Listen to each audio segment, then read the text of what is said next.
नमस्कार बंधुओं, जय श्री कृष्णा, राधे कृष्णा। उत्कर्ष की ऑनलाइन क्लास में आप सभी का बहुत बहुत स्वागत, अभिनंदन है। मैं सहदेव चौधरी आप सभी को नमस्कार करता हूं। पिछली कक्षा में हम बात कर रहे थे स्वर की। स्वर के बारे में मैंने आपको परिभाषा लिखा दी थी, कुछ महत्वपूर्ण बातें थी स्वर के बारे में। स्वर के बारे में मैंने आपको वो भी बता दी थी, और स्वर और व्यंजन में जो अंतर था वो नहीं का अंतर था। तो स्वर के बारे में थोड़ा सा रिपीट कर लेते हैं। वे वर्ण जिनके उच्चारण में किसी अन्य वर्ण के सहयोग की आवश्यकता नहीं होती, अर्थात स्वतंत्र रूप से उच्चारित होने वाली ध्वनियां स्वर कहलाती हैं। इसके अलावा मैंने आपको एक परिभाषा और बताई थी, वे वर्ण जिनके उच्चारण में फेफड़ों से छोड़े जाने वाली हवा वाग यंत्र के किसी अवयव को स्पर्श किए बिना स्वतंत्र रूप से बाहर निकल जाए स्वर होते हैं। अगर स्पर्श करके बाहर निकले तो व्यंजन होते हैं। इसके अलावा फिर मैंने आपको बताया था स्वरों की संख्या 11 होती है। 11 कैसे कैसे होती है इस पर भी हम चर्चा कर चुके थे। लेकिन मात्राओं की संख्या कितनी होती है? 10, क्योंकि ए की कोई मात्रा नहीं होती। तो यहां तक चर्चा पिछली कक्षा में हो चुकी थी। अब जो बात करेंगे वो करेंगे किसके बारे में? स्वरों के वर्गीकरण। लेकिन उससे पहले हम व्यंजनों के बारे में भी थोड़ी सी चर्चा करते हैं। व्यंजन क्या होते हैं? फिर जैसे ही व्यंजनों की चर्चा होगी उसके बाद में स्वरों का वर्गीकरण पढ़ेंगे। तो ध्यान दीजिए, व्यंजन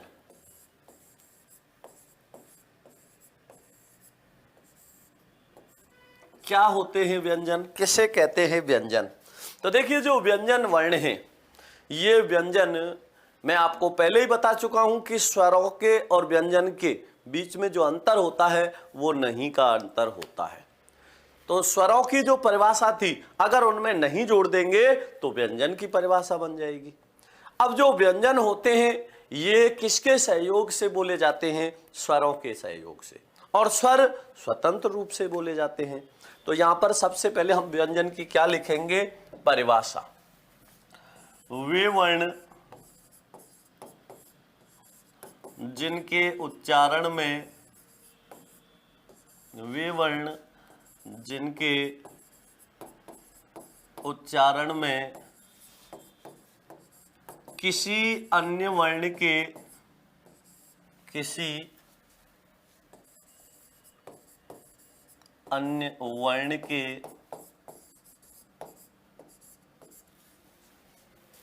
सहयोग की आवश्यकता होती है। वे वर्ण जिनके उच्चारण में किसी अन्य वर्ण के सहयोग की आवश्यकता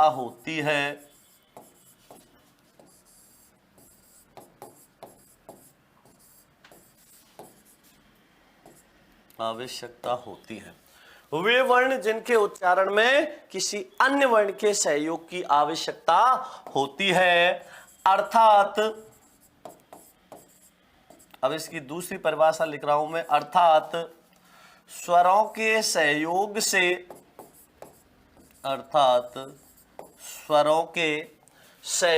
से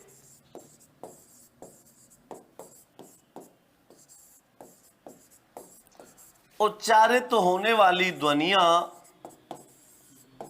स्वरों के सहयोग से उच्चारित होने वाली ध्वनियां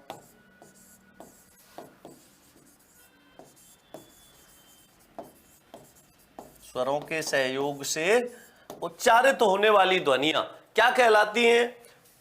व्यंजन कहलाती हैं। स्वरों के सहयोग से उच्चारित होने वाली ध्वनियां व्यंजन कहलाती हैं।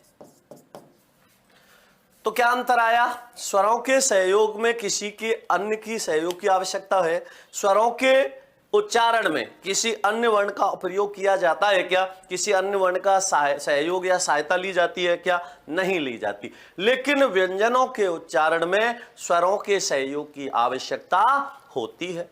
स्वरों को स्वतंत्र रूप से उच्चारित किया जाता है और व्यंजनों के उच्चारण में स्वतंत्र नहीं, स्वरों का सहयोग लिया जाता है। तो इस बात का आपको विशेष ध्यान रखना है। अब इसके अलावा मैंने आपको एक परिभाषा और बताई थी, फेफड़े वाली। तो फेफड़े वाली परिभाषा लिखने की जरूरत नहीं, आप आंसर समझ गए थे, नहीं का था। वे वर्ण जिनके उच्चारण में फेफड़ों से छोड़े जाने वाली हवा वाग यंत्र के किसी अवयव को स्पर्श किए बिना स्वतंत्र रूप से बाहर निकल जाए स्वर होते, और स्पर्श करके बाहर निकले व्यंजन होते हैं। तो यहां तक हम चर्चा कर चुके हैं। अब समझिए आगे, व्यंजनों की संख्या कितनी होती है? व्यंजनों की संख्या कितनी होती है? तो देखो, एक बात का विशेष ध्यान रखना, यहां कई प्रकार के प्रश्न बनते हैं। व्यंजनों की संख्या कितनी होती है? व्यंजनों की संख्या 33 होती है। कितने होते हैं व्यंजन? व्यंजनों की संख्या 33 होती है। अब 33 कैसे होती है? व्यंजनों की संख्या 33 होती है, लेकिन 33 कैसे होती है, इस बात का भी विशेष ध्यान रखना है। तो देखिए, व्यंजनों की संख्या 33 कैसे होती है, ये बात भी ध्यान से समझना।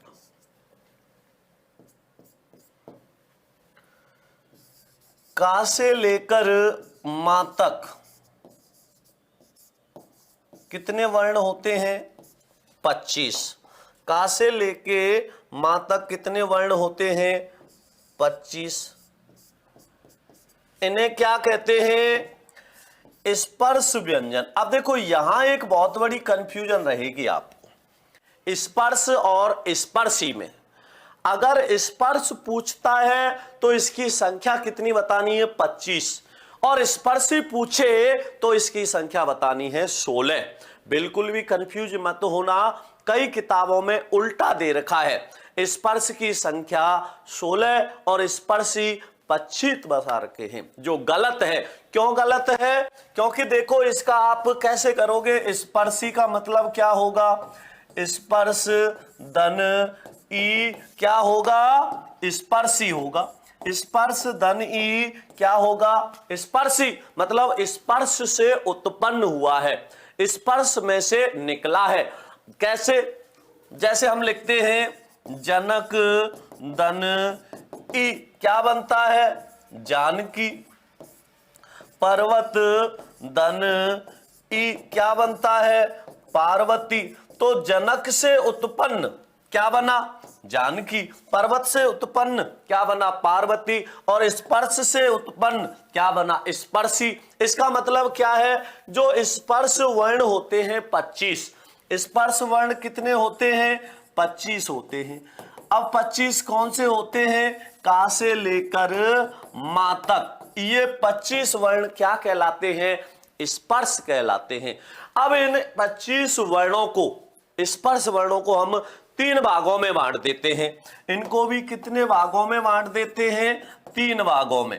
3 भागों में कैसे कैसे बांट देते हैं? देखो, सबसे पहला होता है स्पर्शी, दूसरा होता है स्पर्श संघर्षी। पहला स्पर्शी, दूसरा होता है स्पर्श संघर्षी, और तीसरा होता है नासिक्य। जो ये 25 वर्ण हैं, इनको भी हम 3 भागों में बांट देते हैं। स्पर्शी, स्पर्शी, स्पर्श संघर्षी। पहला तो कौन सा था? स्पर्शी। दूसरा कौन सा है? स्पर्श संघर्षी। और तीसरा होता है नासिक्य। स्पर्शी और स्पर्श संघर्षी, नासिक्य, ये 3 भाग हो गए। अब इसमें भी ध्यान रखना, जो स्पर्शी होते हैं वो कौन कौन से होते हैं? कैवर्ग, कैवर्ग, टैवर्ग, कवर्ग, टवर्ग, तवर्ग और पवर्ग के प्रारंभ के 4 वर्ण। पवर्ग के प्रारंभिक 4 वर्ण कौन से वर्ण? प्रारंभिक 4 वर्ण। प्रारंभिक 4 वर्ण ये क्या कहलाते हैं? स्पर्शी। स्पर्श संघर्षी में कौन कौन आ जाते हैं? चै छे, जय जय। और नासिक्य में कौन कौन से आ जाते हैं? अंग, इया, अणे, ने और मैं। ये हो गए 25। और 25 में कौन से आते हैं? का से मां तक। तो देखिए यहाँ का वर्ग है, च वर्ग यहाँ पे आ गया, पंचवर्ण यहाँ आ गया। तो ये का से लेके मां तक जो 25 वर्ण हैं ये स्पर्श कहलाते हैं। और स्पर्श जो 25 वर्ण इनको 3 भागों में बांट दिया जाता है, स्पर्शी, स्पर्श संघर्षी और नासिक्य में। इस बात का भी आपको विशेष ध्यान रखना है, ये भी आपको पता होना चाहिए। तो व्यंजन कहलाती हैं तो वे वर्ण जिनके उच्चारण में किसी अन्य वर्ण के सहयोग की आवश्यकता होती है, अर्थात स्वरों के सहयोग से उच्चारित होने वाली ध्वनियां व्यंजन कहलाती हैं। व्यंजनों की संख्या कितनी होती है? 33 होती है। 33 कैसे कैसे होती है? तो का से लेके मां तक 25 क्या कहलाते हैं? स्पर्श। का से लेके मां तक जो 25 वर्ण हैं इनको क्या कहते हैं? स्पर्श। अब इसके अलावा य, र, ल और व, ये जो 4 वर्ण हैं ये 4 वर्ण क्या कहलाते हैं? इन 4 वर्णों को क्या कहते हैं? इन 4 वर्णों को कहते हैं कौन से? इनको कहते हैं, अब ध्यान रखना इसमें, एक तो अंतस्थ और एक ऊष्म। तो यह लेवे जो 4 वर्ण हैं इनको क्या कहते हैं? अंतस्थ कहते हैं। ये क्या कहलाते हैं? अंतस्थ कहलाते हैं।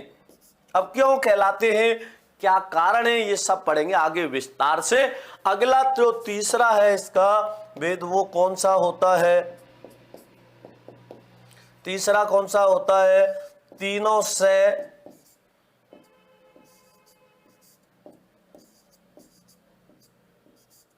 और है। इनकी संख्या कितनी हो गई? 4 हो गई। 4 कौन कौन से होते हैं? इनकी संख्या हो गई 4 और 4 कौन कौन से होते हैं? तीनों से और है। अब इनको क्या कहते हैं? ऊष्म या संघर्षी। ये क्या कहलाते हैं? ऊष्म या संघर्षी कहलाते हैं। तो ये जो 25 तो क्या हो गए? स्पर्श। 4 क्या हो गए? यरलेव अंतस्थ, यरलेव, और 4 हो गए तीनों से और है। लेकिन एक बात का ध्यान रखना, जो हिंदी का क्रम होता है वो यरलेव होता है, संस्कृत का क्रम यवरेले होता है। जो वह अंत में आ रहा है वो य के तुरंत बाद आ जाता है संस्कृत में, हिंदी में य के बाद रह आता है। इसका भी आपको विशेष ध्यान रखना है। तो ये क्या हो गए? व्यंजन। व्यंजनों की संख्या कितनी हो गई? 33। कैसे कैसे होते हैं 33? ये बात भी आपको अच्छे से पता लग गई। तो अब हम आगे जो बात करेंगे वो किसकी करेंगे? वर्ण और कुल वर्ण की। देखो एक चीज का ध्यान रखना, जो कुछ भी मैं आपको पढ़ा रहा हूं वो 100% ऑथेंटिक और विश्वास करके पढ़ा रहा हूं, और आप भी बेझिझक विश्वास कर सकते हो, क्योंकि मैं आपको किसी किताब में से रट के नहीं पढ़ा रहा। मैं आपको माध्यम ले रहा हूं 3 माध्यमों से लेके पढ़ा रहा हूं। सबसे पहला माध्यम कामता प्रसाद गुरु, दूसरा माध्यम इसका भोलानाथ तिवारी, और तीसरा एनसीईआरटी। मैं आपको इन तीनों का मिश्रण करके जब जो ऑथेंटिक परीक्षा में प्रश्न पूछे जाते हैं, जो प्रश्न पूछे गए हैं उसके आधार पर पढ़ा रहा हूं।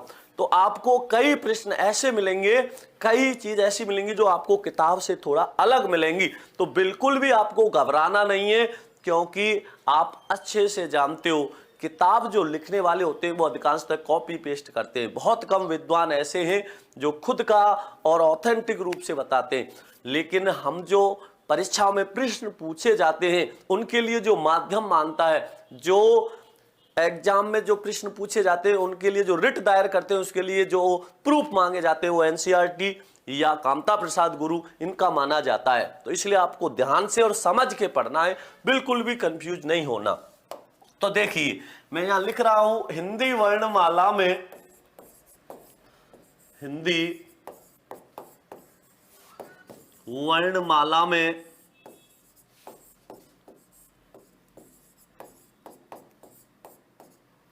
वर्णों की संख्या,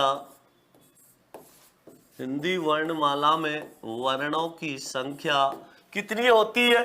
हिंदी वर्णमाला में वर्णों की संख्या कितनी मानी जाती है? 44। हिंदी वर्णमाला में वर्णों की संख्या 44। लेकिन कुल वर्णों की संख्या, हिंदी वर्ण माला में वर्णों की संख्या कितनी है? 44। लेकिन कुल वर्णों की संख्या,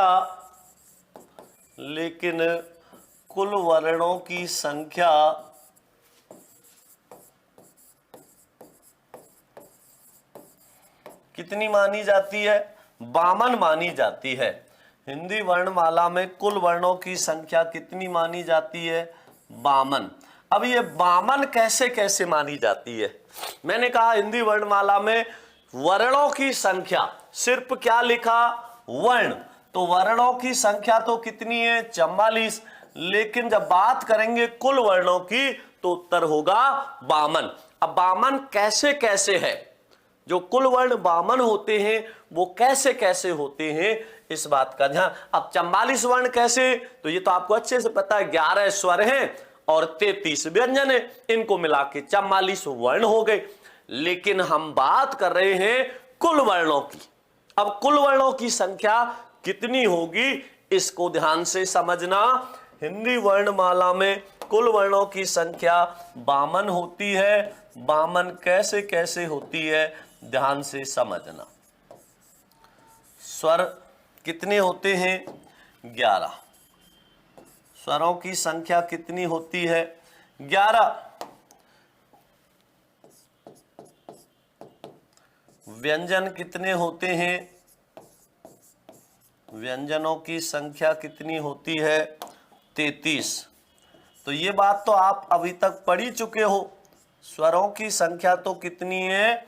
11। व्यंजनों की संख्या 33 होती है।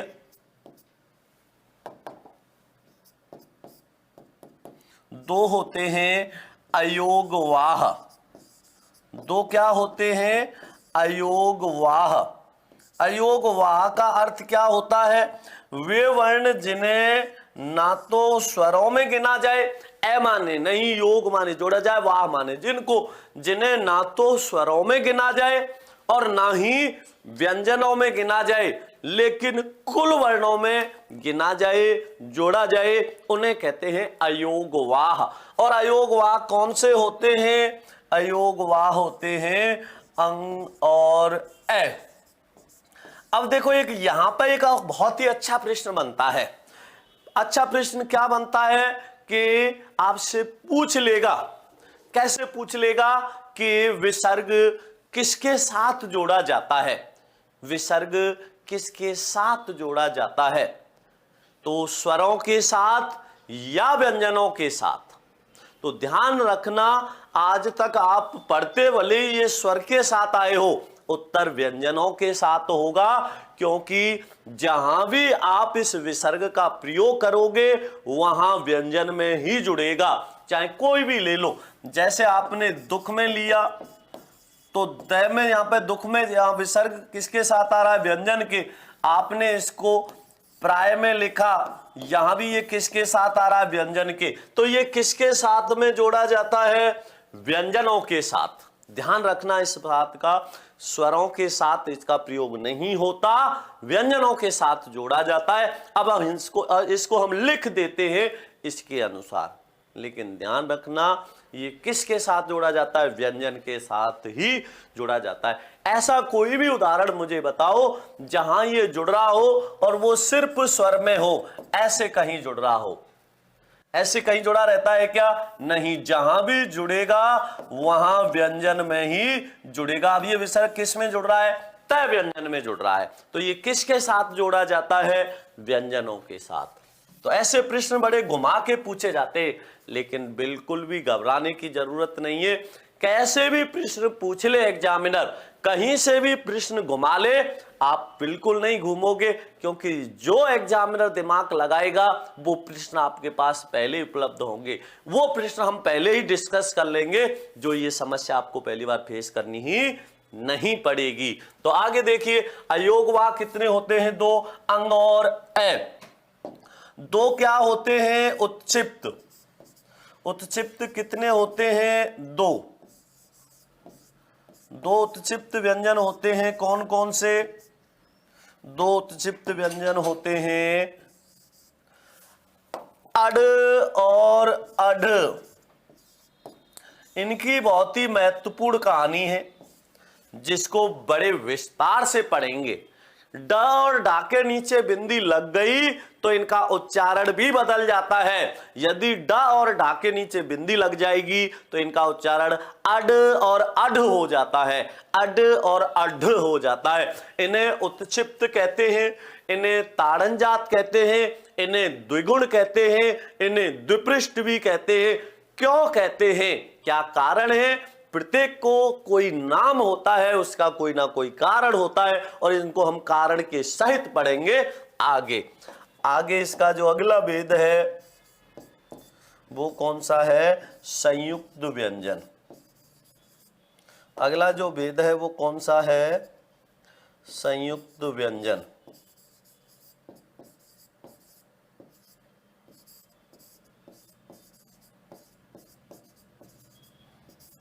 संयुक्त व्यंजनों की संख्या कितनी होती है? 4।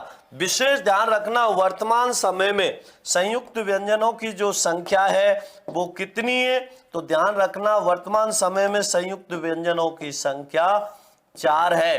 कामता प्रसाद गुरुजी ने संयुक्त व्यंजनों की संख्या 3 बताई थी, 6, त्रय और ज्ञ। लेकिन वर्तमान समय में मैं आपको पहले ही कह चुका था कि भाषा परिवर्तनशील है, समय समय पर इसमें बदलाव होते रहते हैं। तो वर्तमान समय में संयुक्त व्यंजनों की संख्या कितनी है? 4 है। अब ये जो 4 संयुक्त व्यंजन होते हैं वो कौन कौन से होते हैं? 6, त्रय, ज्ञ और श्र। ये 4 क्या होते हैं? संयुक्त व्यंजन होते हैं। जो ये 6 बनता है ये किससे मिलके बनता है? 6 मिलके बनता है अधूरा क और पूरा से। जो त्रय बनता है ये किससे मिलके बनता है? अधूरा तय और पूरा रे। ज्या मिलके बनता है वो किससे मिलके बनता है? अधूरा जय और इया, यहाँ पूरा होगा। और जो स्र मिलके बनता है वो कौन से किससे मिलके बनता है? अधूरा तालव्य से और रे। तो ये जो मिलके बनते हैं ये किससे मिलके बन रहे हैं? 6 मिलके बना अधूरा कै और सै से, त्र बना अधूरा तय और रै से, ज्या बना अधूरा जय और यहाँ से, और श्र बना अधूरा सा और रै से। अब इसको हम क्या बोलते हैं? ज्ञा, ज्ञा। जबकि ये ज्या होता है, क्या होता है? ये ज्या, ज और या, इसको बोल देते हैं उच्चारण में ज्ञा, तो ये ज्ञा नहीं ज्या होता है। ये श्र होता है, ये तय और रै मिलता है, त्र होता है और ये छ होता है। अब ये बोलते हैं श, क और श, तो छ होता है। तो ये जो वर्णों की संख्या हो गई, कुल वर्णों की संख्या हो गई। अब वर्णों की संख्या तो कितनी थी? 44 थी। और ये कुल वर्णों की संख्या कितनी हो गई? 52 हो गई। तो हिंदी वर्णमाला, अब आपसे परीक्षा में प्रश्न पूछ ले कि हिंदी वर्णमाला में वर्णों की संख्या होती है 44, हिंदी वर्णमाला में कुल वर्णों की संख्या होती है 52। अब समझिए, यहां आपको परीक्षा में प्रश्न पूछेगा तो थोड़ा सा घुमा के पूछेगा। थोड़ा सा घुमा के कैसे पूछेगा? आपसे पूछ लेगा कि यदि संयुक्त व्यंजनों को हटा दिया जाए, यदि संयुक्त व्यंजनों को हटा दिया जाए तो हिंदी वर्णमाला में वर्णों की संख्या होगी। बहुत महत्वपूर्ण और अच्छा प्रश्न है, ध्यान से समझना। यदि संयुक्त व्यंजनों को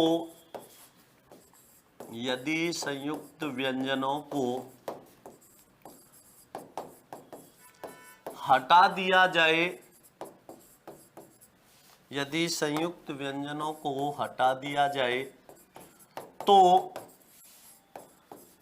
हिंदी वर्णमाला में वर्णों की संख्या होगी, वर्णों की संख्या होगी। देखो बहुत ध्यान से समझना, बहुत ही अच्छा प्रश्न है। मैं विकल्प लिख रहा हूं, आप 30 सेकंड में सोच के उत्तर देना है। मैं लिख रहा हूं विकल्प सबसे पहला 40, विकल्प दूसरा 44, विकल्प तीसरा 46 और विकल्प चौथा 48। बहुत महत्वपूर्ण प्रश्न है, इसका सोच के उत्तर दो। क्या होगा इसका सही उत्तर?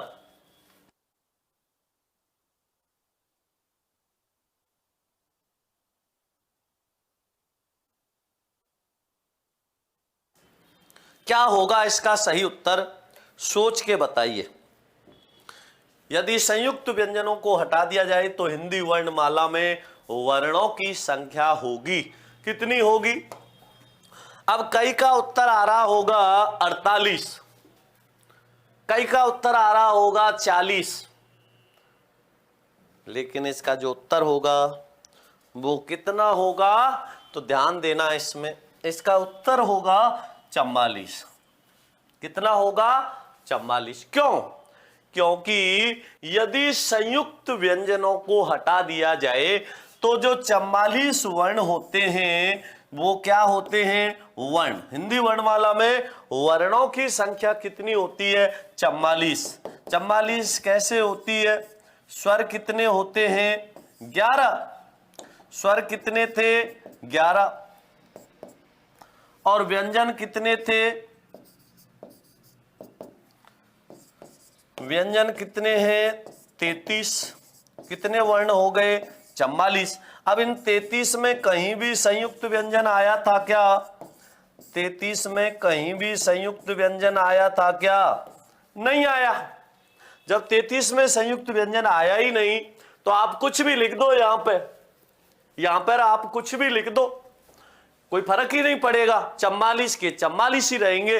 क्योंकि आपने जब संयुक्त व्यंजनों की संख्या लिखी उससे पहले 33 व्यंजनों की संख्या में यहां स्पर्श थे, कासे मां तक, यर लेवे थे, तीनों से और है थे, कहीं भी संयुक्त व्यंजन आए थे क्या? नहीं आए। जब आए नहीं तो यहां कोई भी समस्या आएगी क्या? नहीं आएगी। 44 के 44 ही रहेंगे। अब इसी प्रकार एक प्रश्न और बन सकता है यहां, यदि हिंदी वर्णमाला में से उत्क्षिप्त वर्णों को हटा दिया जाए या उत्क्षिप्त व्यंजनों को हटा दिया जाए तो वर्णों की संख्या होगी, कितनी होगी? हटा दो कोई फर्क ही नहीं पड़ेगा, क्योंकि वर्णों में इनको गिना ही नहीं गया, कुल वर्णों में गिना गया है, तो 44 के 44 ही रहेंगे। तो आपको जब भी कोई ऐसा प्रश्न हल करना हो तो उसको थोड़ा ध्यान से समझना कि 44 में ये आ रहे हैं, जुड़ रहे हैं या नहीं जुड़ रहे, तो ये ध्यान रखना है, बहुत ही महत्वपूर्ण बात है।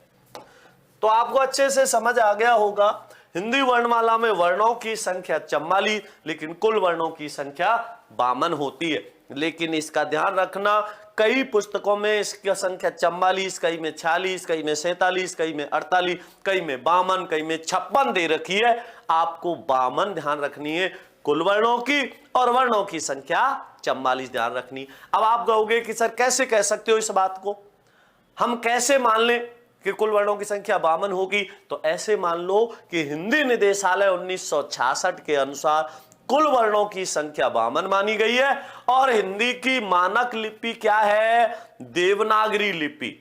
देवनागरी लिपि के अनुसार हिंदी वर्णमाला में कुल वर्णों की संख्या 52 मानी गई है, और देवनागरी लिपि को तो आप किसी भी प्रकार से नकार नहीं सकते, इसको चैलेंज नहीं कर सकते, तो इसलिए कुल वर्णों की संख्या 52 ही माननी है। तो यहां तक समझ आ गया। तो ये अभी हमने चर्चा करी सिर्फ स्वर और व्यंजन, उनकी परिभाषा, उनकी संख्या। अब बात करेंगे स्वरों के वर्गीकरण की। अब आगे हम जो चर्चा करेंगे वो किसकी करेंगे? स्वरों के वर्गीकरण की।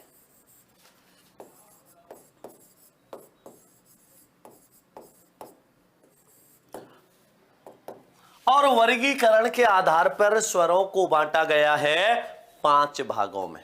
वर्गीकरण के आधार पर कई पुस्तकों में ये 6 भाग लिखे मिलेंगे, आपको ध्यान 5 ही रखना है। 6 नहीं 5 ध्यान रखना है, क्योंकि यहां से प्रश्न भी पूछ लिया जाता है कि वर्गीकरण के आधार पर स्वरों को कितने भागों में बांटा जाता है या स्वरों के कितने भेद हैं, तो आपको उत्तर 5 देना है। 5 कैसे कैसे है इसका भी ध्यान रखना। नंबर 1, सबसे पहला उच्चारण में लगने वाले समय के आधार पर, और समय को क्या कहते हैं, अवधि। तो उच्चारण अवधि के आधार पर, उच्चारण अवधि के आधार पर। दूसरा होता है ओष्ठाकृति के आधार पर। ओष्ठाकृति मतलब जिनके उच्चारण में होंठ कैसे हो जाते हैं, गोल हो जाते हैं, वो क्या कहलाते हैं, ओष्ठाकृति। तो ओष्ठाकृति के आधार पर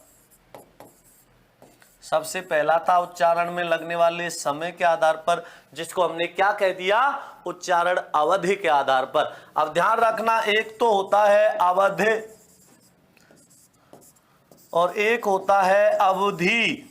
अब देखो, छोटी तो क्या होती है, समय या सीमा, और बड़ी क्या होती है, भाषा। तो ये तो अवधि भाषा है, ये अवधि समय या सीमा है। तो अवधि समय या सीमा और अवधि क्या है, भाषा। तीसरा होता है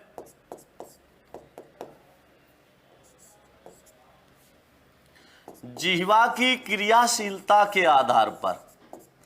जिह्वा की क्रियाशीलता के आधार पर, जिह्वा की क्रियाशीलता के आधार पर। चौथा जो भेद होता है वो किसके आधार पर होता है, तालु की स्थिति के आधार पर भी कह देते हैं इसको, और इसी को कह देते हैं मुखाकृति के आधार पर। मुखाकृति के आधार पर। और इसके बाद में जो पांचवा भेद होता है वो कौन सा होता है, पांचवा भेद होता है वो किसके आधार पर होता है, नासिका के आधार पर। नासिका के आधार पर। तो कितने भागों में बांट दिया, स्वरों को वर्गीकरण के आधार पर 5 भागों में बांट दिया जाता है। पांचों भाग होते हैं उच्चारण अवधि के आधार पर, ओष्ठाकृति के आधार पर, जीवा की क्रियाशीलता के आधार पर, मुखाकृति के आधार पर और नासिका के आधार पर। अब जो सबसे पहले हम चर्चा करेंगे वो करेंगे उच्चारण अवधि के आधार पर। सबसे पहला कौन सा है, उच्चारण अवधि के आधार पर। और उच्चारण अवधि के आधार पर कितने भेद होते हैं, 2 भेद होते हैं। किसके आधार पर, उच्चारण अवधि के आधार पर। और उच्चारण अवधि के आधार पर कितने भेद होते हैं, 2 भेद होते हैं। अब 2 भेद कौन कौन से होते हैं, सबसे पहला भेद होता है लघु स्वर।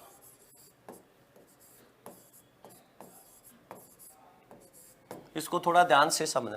देखो, उच्चारण अवधि के आधार पर 2 भेद कर दिए जाते हैं, एक तो लघु स्वर और एक दीर्घ स्वर। तो उच्चारण अवधि के आधार पर जो भेद होते हैं वो 2 भेद होते हैं, एक लघु स्वर और एक दीर्घ स्वर। लघु स्वर और दीर्घ स्वर 2 भेद होते हैं, जिनमें लघु स्वर कौन से होंगे, वे स्वर जिनके उच्चारण में कम समय लगेगा। जिनके उच्चारण में कम समय लगेगा वो लघु स्वर कहलाएंगे, जिनके उच्चारण में ज्यादा समय लगेगा वो दीर्घ स्वर कहलाएंगे। तो सबसे पहले हम बात करेंगे लघु स्वर की। तो लघु स्वर की परिभाषा समझिए, वे स्वर जिनके उच्चारण में, वे स्वर जिनके उच्चारण में कम समय लगता है, वे स्वर जिनके उच्चारण में कम समय लगता है, अर्थात एक मात्रा का समय लगता है, एक मात्रा का समय लगता है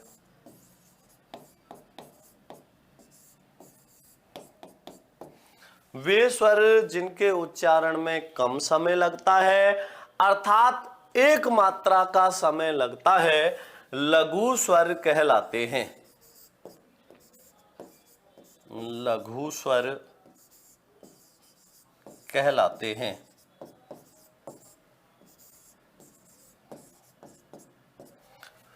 वे स्वर जिनके उच्चारण में एक मात्रा का समय लगता है या कम समय लगता है, उन्हें क्या कहते हैं? लघु स्वर कहते हैं। कौन कौन से होते हैं लघु स्वर? जैसे लघु स्वर कौन से होंगे?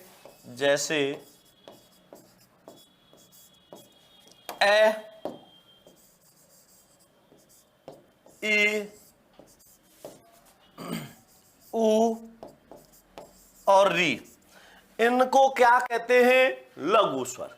इनको लघु स्वर क्यों कहते हैं? क्योंकि इनके उच्चारण में एक मात्रा का समय लगता है और एक मात्रा का समय लगने के कारण इन्हें लघु स्वर कहते हैं। और इन्हीं को क्या कहा जाता है? इन्हीं को क्या कहते हैं? अब समझिए, इसमें विशेष, मैं नोट करके लिख रहा हूं इसको, विशेष। अब देखो, इनको लघु स्वर भी कहते हैं, इन्हें मूल स्वर भी कहा जाता है। इनको मूल स्वर क्यों कहते हैं? क्योंकि मूल का मतलब क्या होता है? जो मुख्य हो, जिससे सबका निर्माण हो। तो मूल, जैसे मैंने कहा मूल पुरुष। अब आप मूल पुरुष किसको कहोगे? मनु को। क्यों कहा जाएगा मनु को मूल पुरुष? क्योंकि सारे पुरुषों का निर्माण किससे हुआ है? मनु से। इसलिए मनु धन ए मानव बना। मानव किससे बना? मनु से। तो मूल पुरुष कौन हुआ? मनु हुआ। जैसे मूल पुरुष मनु हुआ, वैसे ही मूल स्वर कौन से हुए? ए, ए, उ और री। क्योंकि सारे स्वर किससे बने हैं? इन्हीं से। इन्हीं से कैसे बने हैं? तो देखो इसको ध्यान से।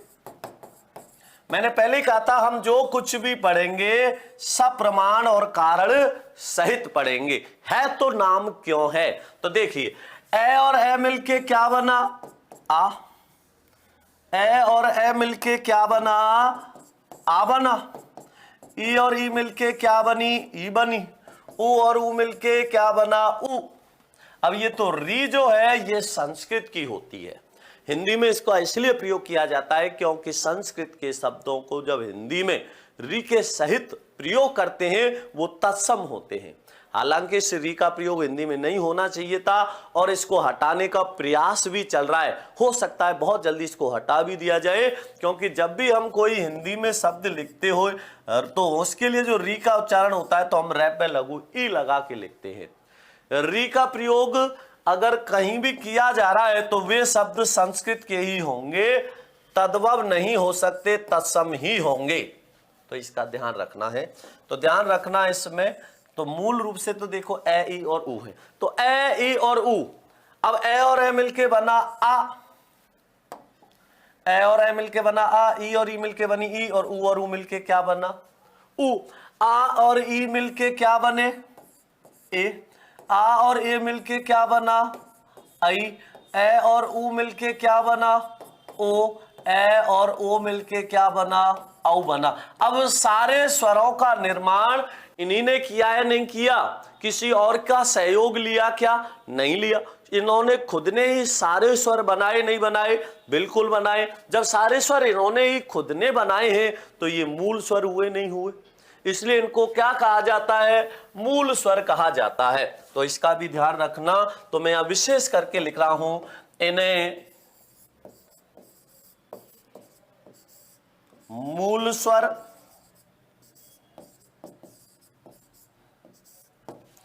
एक मात्रा का समय लगता है इसलिए इनको एक मात्रिक स्वर, मूल स्वर, एक मात्रिक स्वर और ह्रस्व स्वर भी कहते हैं। इन्हीं को क्या कहते हैं? ह्रस्व स्वर। इनको भी क्या कहते हैं? ह्रस्व स्वर भी कहते हैं। इन्हें मूल स्वर, एक मात्रिक स्वर और ह्रस्व स्वर भी कहते हैं। इनके उच्चारण में एक मात्रा का समय लगता है, इसलिए इनको एक मात्रिक कहते हैं। मूल स्वर हैं क्योंकि सारे स्वरों का निर्माण इन्होंने किया है, इसलिए मूल स्वर हैं। और इनको तत्समय या संस्कृत में ह्रस्व स्वर कहते हैं। आज तक आपने ह्रस्व अधिकांशतः जगह ऐसे सुना और पढ़ा होगा, ह्रस्व ऐसे सुना होगा, ऐसे लिखा देखा होगा, जो गलत है। शुद्ध होता है ह्रस्व। तो ह्रस्व नहीं होता, री नहीं होती, र होता है। ह्रस्व नहीं, ह्रस्व होता है। ऐसे ही एक शब्द और होता है जिसमें हमें बहुत कंफ्यूजन हो जाती है, कौन सा सही है, हृद या हृद, हृद या हृद, बहुत महत्वपूर्ण बात है। ऐसे जब शब्द आते हैं तो हमें बहुत कंफ्यूजन हो जाती है। तो हृदय या हृद होगा, कौन सा सही है? तो ध्यान रखना दोनों ही सही है। इस हृद का मतलब क्या होता है? हृदय होता है, और इस हृद का अर्थ होता है तालाब। तो ये बात भी आपको विशेष ध्यान रखनी है, ठीक है ना। तो कंफ्यूज मत होना। हिंदी व्याकरण पढ़ रहे हो और अगर हिंदी व्याकरण में भी गलती हो गई तो ये तो बहुत ही गलत बात है, बड़े दुर्भाग्य की बात होगी। तो गलती हिंदी में तो होनी नहीं चाहिए, इस बात का विशेष ध्यान रखना। तो ये बात समझ में आ गया। उच्चारण अवधि के आधार पर कितने भेद हैं? उच्चारण अवधि के आधार पर दो भेद हैं, एक तो लघु स्वर और दूसरा होता है दीर्घ स्वर। अब जो हम चर्चा करेंगे वो करेंगे दीर्घ स्वर की। तो दूसरा कौन सा भेद है? दीर्घ स्वर। क्या होता है दीर्घ स्वर? किसे कहते हैं दीर्घ स्वर? दीर्घ स्वर। तो दीर्घ स्वर क्या होगा समझिए।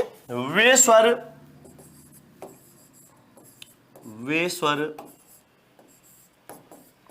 जिनके उच्चारण में, वे स्वर जिनके उच्चारण में दो मात्रा का समय लगता है या लघु स्वरों की तुलना में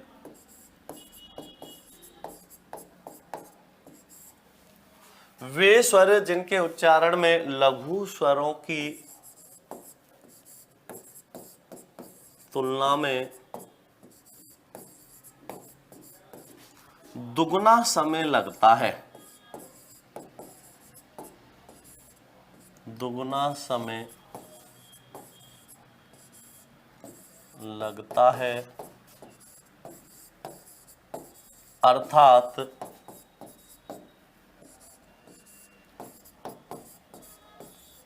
दो मात्रा का, अर्थात दो मात्रा का समय लगता है,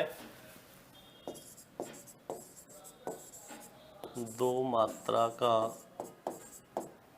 समय लगता है, दीर्घ स्वर कहलाते हैं। दीर्घ स्वर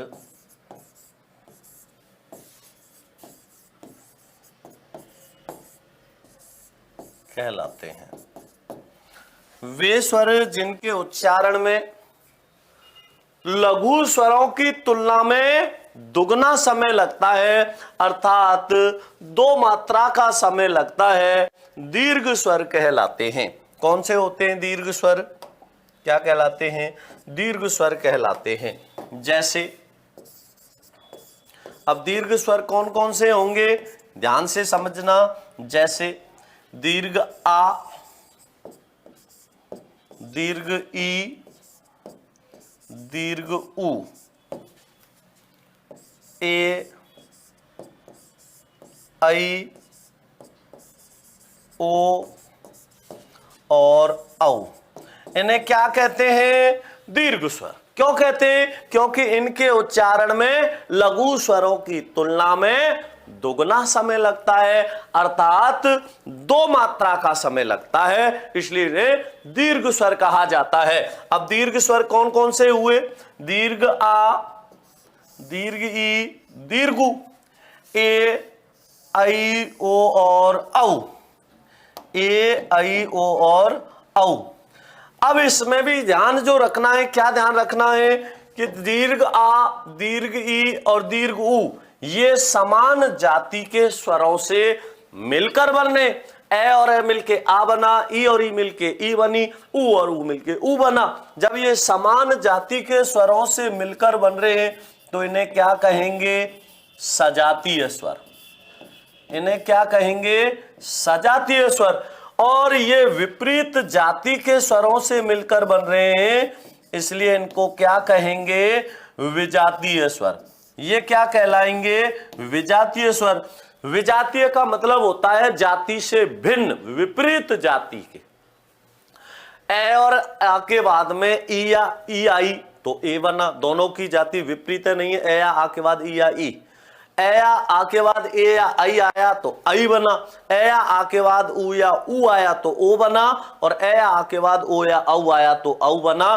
तो ये विपरीत जाति के स्वरों से मिलकर बन रहे, इसलिए इनको क्या कहेंगे? विजातीय स्वर। कैसे? देखो, ए या आ के साथ क्या मिला? ई या दीर्घी। ए या आ के साथ में क्या मिला?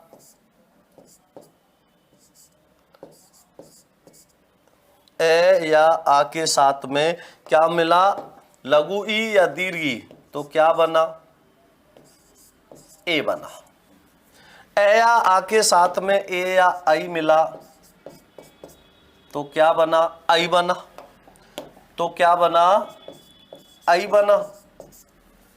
ए या आ के साथ में क्या मिला? उ या दीर्घ उ मिला तो क्या बन गया? ओ बन गया। और ए या आ के साथ में ओ या औ मिला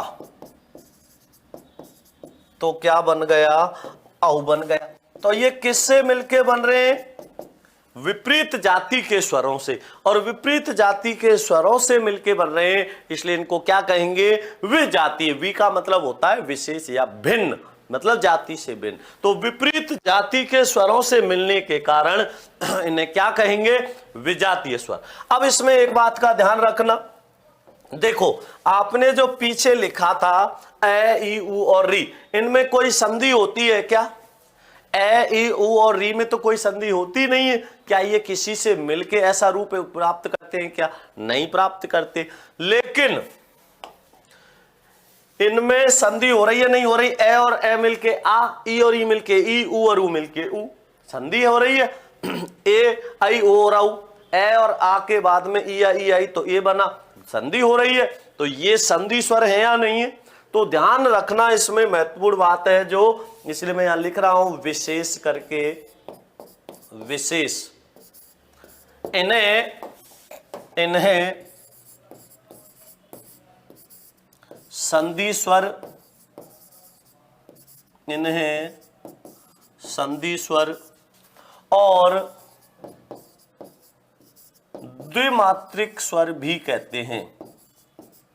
इन्हें संधि स्वर और द्विमात्रिक स्वर भी कहते हैं, क्योंकि इनमें दो मात्रा का समय लगता है, इसलिए इन्हें द्विमात्रिक स्वर भी कहते हैं। इस बात का भी आपको विशेष ध्यान रखना है। तो इन्हें संधि स्वर भी कहते हैं और इन्हें द्विमात्रिक स्वर भी कहते हैं। तो ये कौन सा हो गया? सबसे पहला उच्चारण अवधि के आधार पर, उच्चारण में लगने वाले समय के आधार पर। जिनके उच्चारण में एक मात्रा का समय लगा वो कौन से हो गए? एक मात्रिक या लघु स्वर। जिनके उच्चारण में दो मात्रा का समय लगा वो क्या हो गए? द्विमात्रिक या दीर्घ स्वर हो गए। अब एक भेद और होता है प्लुत स्वर, लेकिन वो संस्कृत में चलता है, हिंदी में नहीं। हिंदी में तो आपसे दो ही भेद पूछे जाते हैं और दो ही भेद बताते हैं। लेकिन समझ लो एक भेद और होता है प्लुत स्वर। प्लुत स्वर क्या होता है? प्लुत स्वर किसको कहते हैं? वे स्वर जिनके उच्चारण में लघु स्वरों की तुलना में तिगुना समय लगे। इसमें कितना समय लगता है? तिगुना। किसकी तुलना में? लघु स्वरों की तुलना में। अगर लघु स्वरों की तुलना में तिगुना समय लग रहा है तो इन्हें क्या कहेंगे? प्लुत स्वर। प्लुत स्वर कौन से होते हैं? जिनमें 3 मात्रा का समय लगता है। जैसे हम लिखते हैं ओम, तो इस ओम के उच्चारण में कितना समय लगता है? 3 मात्रा का। इसी वजह से ओ के पीछे ये क्या लिखा है? कुछ लोग इसको ऊ समझ जाते हैं, कुछ लोग इसको ऊ समझ जाते हैं, जबकि ये ऊ नहीं होता, ये संख्या का 3 होता है। ये संख्या का 3 होता है। जैसे हम कई बार लिख दे ना, मान लो मैंने कोई शब्द लिखा बार बार, तो मैं इसको क्या लिख देता हूं? इसका मतलब क्या है? बार 2 बार आ रहा है, बार बार करते नहीं करते। मान लो हम किसी को उच्चारित कर रहे हैं और उच्चारित करते हैं तो लंबे समय तक उसको उच्चारित करते हैं। लंबे समय तक जब उसको उच्चारित करते हैं तो उसको कैसे बोलते हैं? मोहन। किया नहीं किया? तो यहां पर जो ध्यान रखना है, जिनके उच्चारण में लघु स्वरों की तुलना में त्रिगुना समय लगे। जब हम ओम बोलते हैं तो कैसे बोलते हैं? ओम। तो लघु स्वरों की तुलना में तिगुना समय लगने के कारण इन्हें प्लुत स्वर कहते हैं। तो ध्यान रखना, ये ऊ नहीं, संख्या का 3 होता है। तो ये बात आपको विशेष ध्यान रखनी। मान लो मैं राम बोल रहा हूं तो मैं यहां राम को इतना खींचूंगा जितना रा को 3 बार बोलने में समय लगेगा। राम। इस प्रकार से इसका ध्यान रखना है। तो वे स्वर जिनके उच्चारण में तिगुना समय लगता है या 3 मात्रा का समय लगता है, उन्हें क्या कहते हैं? प्लुत स्वर कहते हैं। तो हिंदी में तो आपको 2 मूल रूप से ध्यान रखने हैं, लघु स्वर और दीर्घ स्वर। ये किसके आधार पर थे? ये आधार पर थे उच्चारण में लगने वाले समय के आधार पर। अब इसके बाद हम इसका दूसरा जो भेद पढ़ेंगे वो कौन सा है? ओष्ठाकृति के आधार। और ओष्ठाकृति का मतलब क्या होता है? होठों की आकृति के आधार पर। तो जिनके उच्चारण में होठ गोल हो जाते हैं उनको वृत्ताकार स्वर कह देते हैं, और जिनमें होठ गोल ना होकर फैले रहते हैं उन्हें अवृत्ताकार स्वर कहते हैं। तो अवृत्ताकार और वृत्ताकार किसके आधार पर है? होठों की आकृति के आधार पर। और होठों की आधार पर, होठों की आकृति के आधार पर इसके जो 2 भेद हैं वो कौन कौन से होते हैं? एक तो होता है वृत्ताकार स्वर, वृत्ताकार स्वर मतलब वृत्त के आकार के स्वर। अब देखो किसके उच्चारण में होठ गोल होते हैं, वृत्त के समान गोल हो जाते हैं। देखो जैसे हम बोलेंगे सभी स्वर ए, आ, ए, ई, उ, री, ए, आई, ओ, औ। तो किस किस में हुआ? लघु, दीर्घ, ओ और औ। इन 4 वर्णों के उच्चारण में होठ कैसे हो रहे थे? गोल हो रहे थे। होठ गोल हो रहे इसलिए इनको क्या कहेंगे? वृत्ताकार। और जिनमें गोल नहीं हो रहे होठ उन्हें अवृत्ताकार स्वर कहेंगे। तो इसमें समझिए वे स्वर जिनके उच्चारण में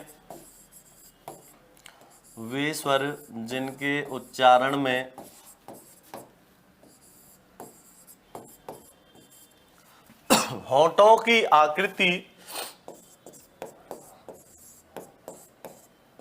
वे स्वर जिनके उच्चारण में होठों की आकृति वृत्त के समान, वे स्वर जिनके उच्चारण में होठों की आकृति वृत्त के समान गोल हो जाती है, होठों के समान गोल हो जाती है, वृत्त के समान होठ गोल हो जाते हैं, होठों की आकृति वृत्त के समान गोल हो जाती है, वृत्ताकार स्वर कहलाते हैं। वृत्ताकार स्वर कहलाते हैं। तो होठों की आकृति कैसी हो जाए? वृत्त के समान गोल हो जाए, उन्हें क्या कहेंगे? वृत्ताकार स्वर कहते हैं। जैसे वृत्ताकार में कौन कौन से स्वर आएंगे? तो देखिए, लघु उ, लघु उ, दीर्घ उ, ओ और औ। एक अंग्रेजी भाषा का ओ और जोड़ देते हैं इसमें, जो अंग्रेजी का होता है, जैसे डॉक्टर, प्रोफेसर, ठीक है ना। तो ओ जो अंग्रेजी का ओ है ये भी इसमें जोड़ दिया जाता है। तो वे स्वर जिनके उच्चारण में होंठों की आकृति किसके समान हो जाती है?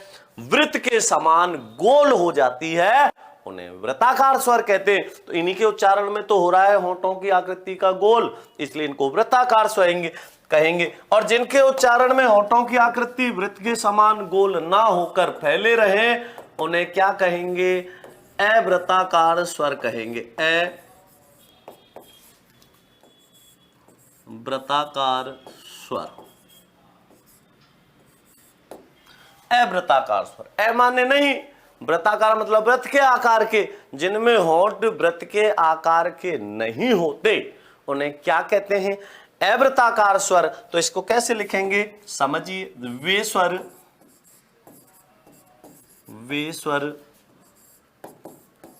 जिनके उच्चारण में, वे स्वर जिनके उच्चारण में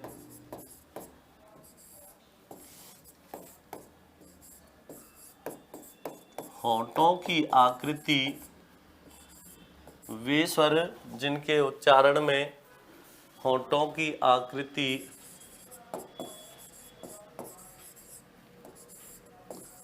वृत्त के समान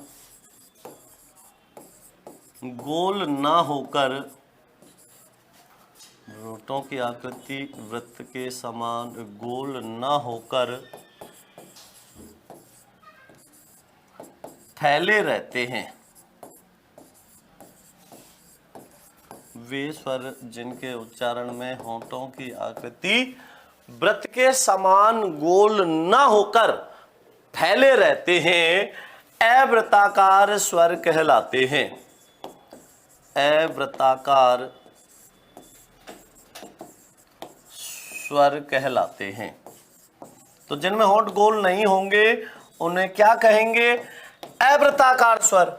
अब अवृत्ताकार स्वर कौन कौन से होते हैं, इस बात का भी विशेष ध्यान रखना। तो अवृत्ताकार स्वर में कौन कौन से आएंगे? जैसे अवृत्ताकार स्वर में आते हैं, वो कौन कौन से आते हैं? ए, आ, ई, दीर्घी, री। जहां लघु ई की ध्वनि आती है वहां री आती है। तो ए, आ, ई, री, ए, आई, इनको क्या कहते हैं? अवृत्ताकार स्वर। इनको अवृत्ताकार स्वर क्यों कहते हैं? क्योंकि इनके उच्चारण में होंठ गोल ना होकर फैले रहते हैं, इसलिए इनको अवृत्ताकार स्वर। और जिनके उच्चारण में होंठ गोल हो जाते हैं, वृत्त की आकृति के समान हो जाते हैं, इसलिए उनको वृत्ताकार स्वर कह देते हैं। तो वृत्ताकार स्वर में तो लघु उ, दीर्घ उ, ओ और औ, एक अंग्रेजी का ओ भी जोड़ लिया था हमने। और अवृत्ताकार में ए, आ, ई, री, ए और आई आ जाते हैं। तो इससे कंफ्यूज मत हो जाना आप कहीं। ये अंग्रेजी भाषा का ओ है जो डॉक्टर और उसके ऊपर लगता है। आगत स्वरों में इसे गिना जाता है। एक तो आगत स्वर होते हैं। अब ध्यान से समझना, यहां एक बहुत अच्छा प्रश्न और बनता है। और बहुत अच्छा प्रश्न क्या बनता है कि हिंदी वर्णमाला में, देखो एक बहुत ही अच्छा प्रश्न बता रहा हूं, समझना। हिंदी वर्णमाला में आगत स्वरों की संख्या, हिंदी वर्णमाला में आगत स्वरों की संख्या, हिंदी वर्णमाला में आगत व्यंजनों की संख्या, आगत व्यंजनों की संख्या, और हिंदी वर्णमाला में आगत वर्णों की संख्या, आगत वर्णों की संख्या। देखो कितना अच्छा प्रश्न बन गया। देखिए ध्यान रखना, हर लाइन में से प्रश्न बन सकता है, हर लाइन में से प्रश्न बन सकता है। आपको बस ध्यान रखना है कि प्रश्न कहीं से भी उठे, आपको एक एक लाइन अच्छे से आनी चाहिए। यहां पर 3 नए प्रश्न बन गए। क्या बन गए कि हिंदी वर्णमाला में आगत स्वरों की संख्या, आगत व्यंजनों की संख्या, आगत वर्णों की संख्या। तो ध्यान रखना, आगत स्वरों की संख्या पूछे तो 1 होगी।